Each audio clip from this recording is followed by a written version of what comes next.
võtan siit jalast kinni, tõstan karvad ülesse ja hakkan siit käe alt välja kammima karva. Niiviisi. Kui ma selle külje olen ära teinud ühe korra, siis teen teist korda veel. Samamoodi käe alt, kammin korralikult nahani välja ja tõmban selle pika rippuva karva siit ilusasti läbi.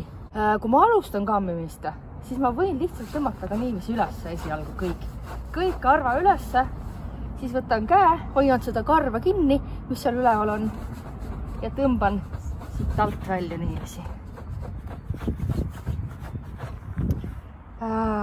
Oluline, need on siis püksid. See siin osa on kand. Võtan siis selle kanna, samamoodi kammin vastu karva käpa pealt ja siis võtan selle sinise piidega kammi ja teen siit korralikult veel läbi selle kanna siit. Et see kanna koht on koht, mis tihti kipub pulstuma, kus koer kõige rohkem istub ja see karv vajub kõige rohkem ära.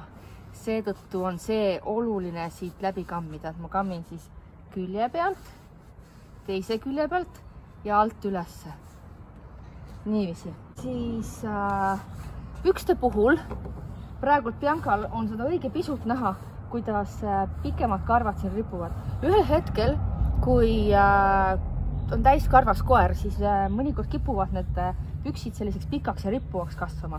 Et praegult siin, kus on see kasvav karv tal, see on väga ilus püksikuju.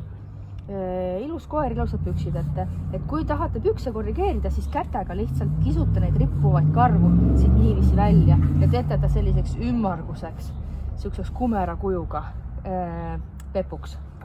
Loomulikult kammime saba.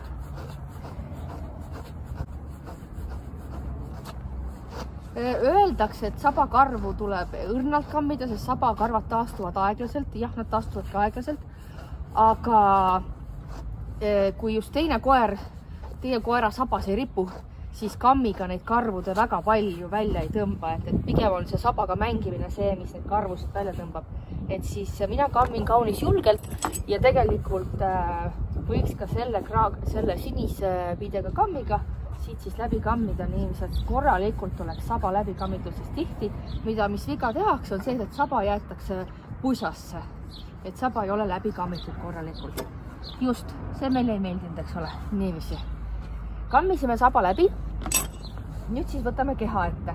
Ma alustan sellest, et ma lihtsalt tõmban karva vastassuunas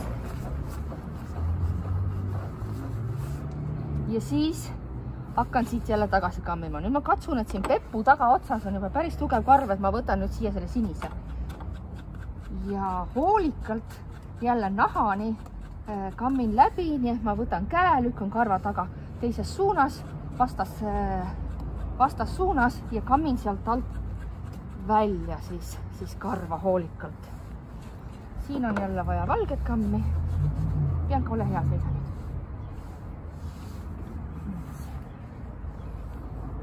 Tõmban keha pealt vastassuunas. Ei jäta tähelepanuta ka kõhualust. Ja nüüd võtan siis jälle kõhu alt ka või külge kammides käe, lükkan karva ülesse poole ja hakkan siit niiviisi välja kammima. Mõnikord, kui ma tunnen, et mul on juba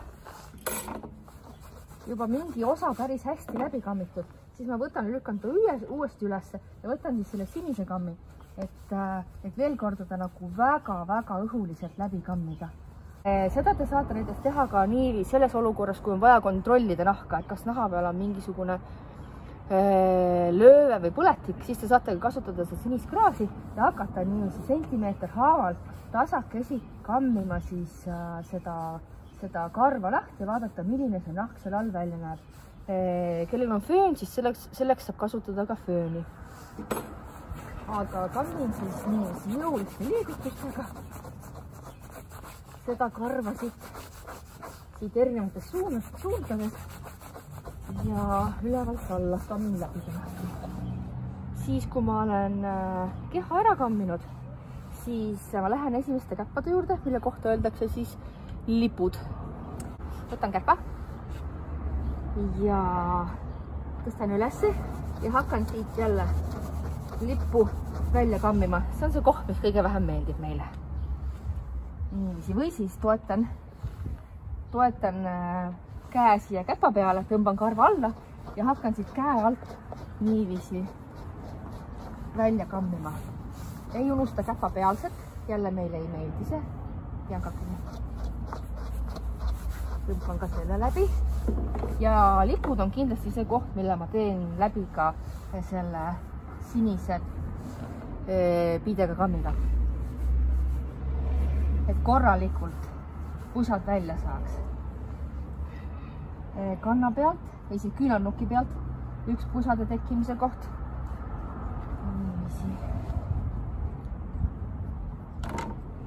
Kui te hakkate koera pesema, siis ennem pesu, kui te ei ole hoolikad kammijad, tuleks koer läbi kammida. Sest et kõik pusad, mis on karva sees, mis lähevad pesusse, vildistuvad ära täiesti. Et seda on pärast väga-väga raske seda pusa sealt pestud karvast välja saada. Ja kui koeral on karvavahetus ja ta hakkab karva maha laskma, siis samamoodi kõik lahtine karv ennem ära võtta, sest et pärast kuivatate ennast ogaraks muidu seda surnud karva sealt märjakarva seest välja. Niiviisi. Nüüd jõudsin lakani. Pean ka istuma, siis on need parem. Istu.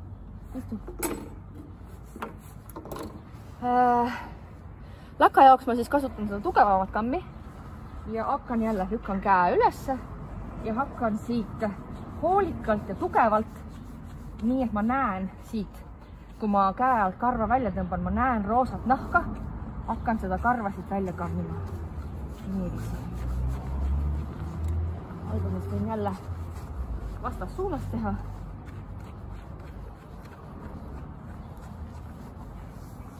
Niiviisi. Siis samamoodi lükkan nüüd siis põse pealt karva tagasi ja hakkan siit välja kammima. Veendun, et kõrvatagused saavad kenasti ära kammitud. Sest et see eriti kutsika karval selline aasta-poolteist koer, siia tuleb megamoodi pusasid. Et kõrvu ma soovitan kohe tihedamalt kammida ja kõrvade kammimiseks siis kasutada seda kammi.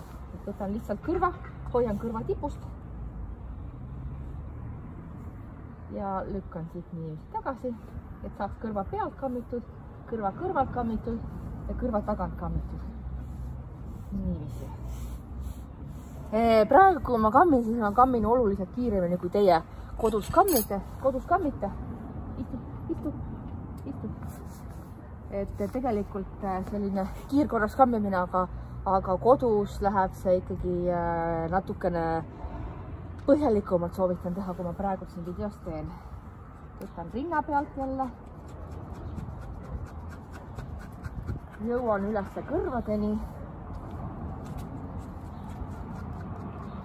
Siit pea pealt tõmban jälle nüüd enda poole korralikult kohevaks. Jah, niiviisi. Ja rinna pealt ma tihtilugu ise kükitan siia alla. Võtan käe, lükkan karva ülesse ja hakkan jälle siit alt välja kammima. Jäga. Et kogu see lakk, mis siin on, saaks läbi kammitud. Niiviisi. See on jälle üks koht, mille kammimine neile ei meeldi. Niiviisi. Ehk siis pea pealt, kaela pealt, kõrvade tagant ja lakk.